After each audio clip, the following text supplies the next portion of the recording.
তো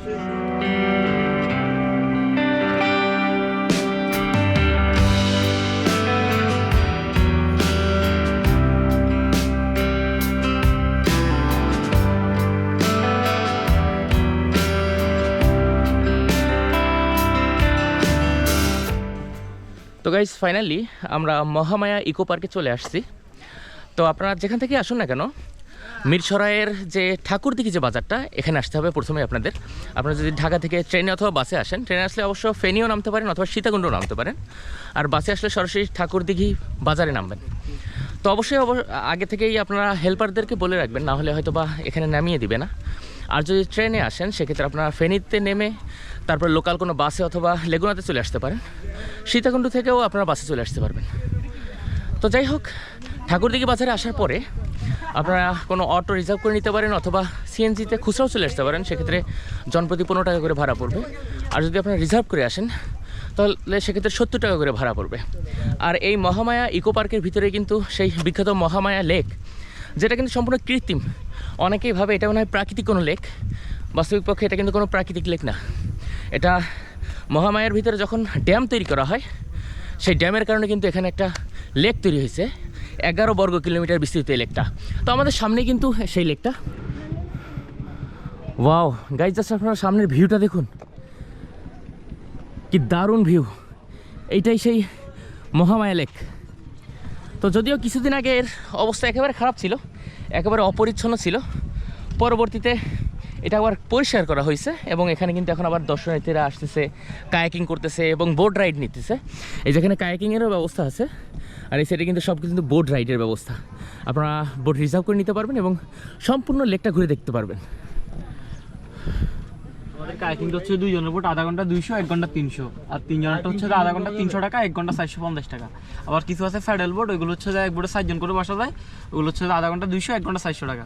আবার কিছু আছে 6 জনের, ওইগুলো হচ্ছে আধা ঘন্টা 300, 1 ঘন্টা 600 টাকা। আচ্ছা, আর এমনি যে এই যে বোটগুলো, এই যে এই বোটগুলো ইঞ্জিন বোট, এখানে ইঞ্জিন বোট আছে। ইঞ্জিন বোট হচ্ছে যে কাউন্টার, এটা না, কাউন্টার হচ্ছে ব্রিজের নিচে। ও ওই যে কাউন্টারটা? হ্যাঁ, ওই কাউন্টারটা। আর ওইটা হচ্ছে যে একটা আছে বড় বোট, ওইটা হচ্ছে জন্নায় যাওয়া আসা হচ্ছে যে 1500 টাকা, আর পুরো লেকগুলো হচ্ছে যে 2000 টাকা। আর একটা আছে কাঠের নৌকা, ওইটা হচ্ছে জন্নায় যাওয়া আসা 1000 টাকা, পুরো লেকগুলো হচ্ছে যে 1500 টাকা। কোন ঝর্ণাটা? এটা মহামায়া ঝর্ণা। মহামায়া ঝর্ণা, জি। ও আচ্ছা। তো গাইস ফাইনালি আমরা মহামায়া লেক ঘুরে দেখার জন্য বের হয়েছি। একটা বোট রিজার্ভ করে নিচ্ছি, আর এই বোটে আমরা টোটালি 15 জন আছি। তো এখানে 2টা সিস্টেমে এখানে বোট ভাড়া দেয়। আপনারা যদি মহামায়া যে ঝর্ণাটা আছে, শুধু সেই ঝর্ণাটা ঘুরে আসেন, এবং সেখানে কিন্তু আপনাদের 20 মিনিট টাইম দেবে।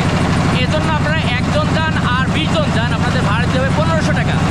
আর আপনারা যদি ঝর্ণা সহ পুরো এই মহামায়া লেকটা ঘুরে আসেন, তাহলে আপনাদের দিতে হবে 2000 টাকা। তো আমরা যেহেতু 15 জন যাচ্ছি এবং পুরো লেকটাই ঘুরে দেখবো, সেই ক্ষেত্রে আমরা ঝর্ণায় গোসল করবো এবং ওখানে 20 মিনিট টাইম দেবে। তো আমাদের ভাড়া পড়তেছে 2000 টাকা। আর এই যে আমাদের সবাই টিম মেম্বার,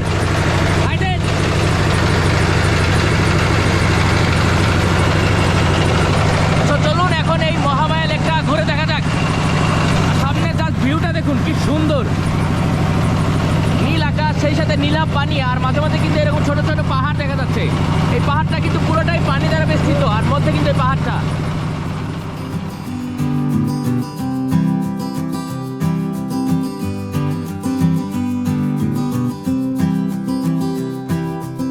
মহামায়া লেক বাংলাদেশের দ্বিতীয় বৃহত্তম কৃত্রিম লেক, যা চট্টগ্রামের মিরসরাইয়ে অবস্থিত।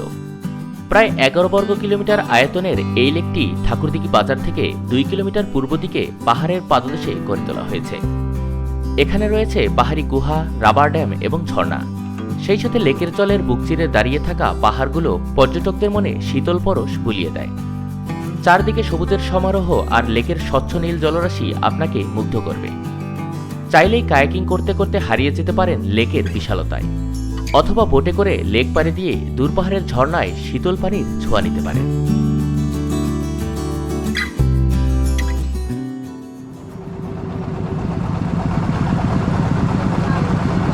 তো গাইজ ফাইনালি আমরা চলে আসছি মহামায়া ঝর্ণাতে। তবে যে আশা নিয়ে আসছি, ঝর্ণায় তেমন একটা পানি নেই। এই যে সামনে জাস্ট এখানে এই ঝর্ণাটা, এই যে মূল ঝর্ণাটা। তবে ঝর্ণায় তেমন একটা ফ্লো নেই।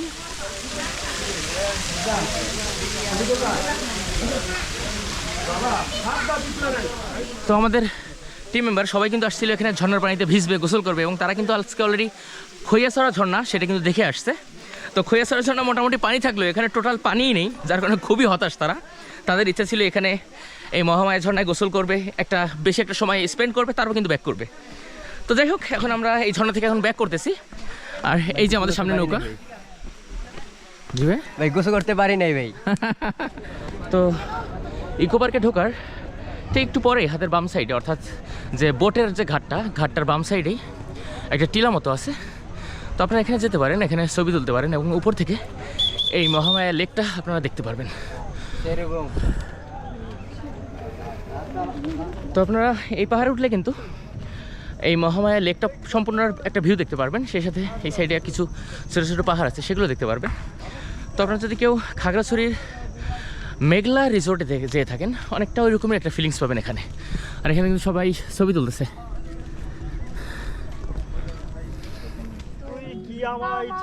কত চেনা সে কি জানো না, তুমি আমার কত চেনা সে কি জানো না, না রে না আর তো পারে না, মন আমার রাস্তা না বোধ একজনেরই যায়। মহামায়া ইকো পার্ক এবং মহামায়া লেক ভ্রমণ শেষে এখন আমরা ব্যাক করতেছি। আর এখান থেকে ব্যাক করে আমরা সরাসরি ঢাকা চলে যাব। তো যাই হোক, এই ভিডিওটা এখানে শেষ করতে হচ্ছে। আবার দেখা হবে নতুন কোনো ভিডিওতে। সে পর্যন্ত আপনারা সবাই ভালো থাকবেন, সুস্থ থাকবেন। সো আজকের জন্য আল্লাহ হাফেজ।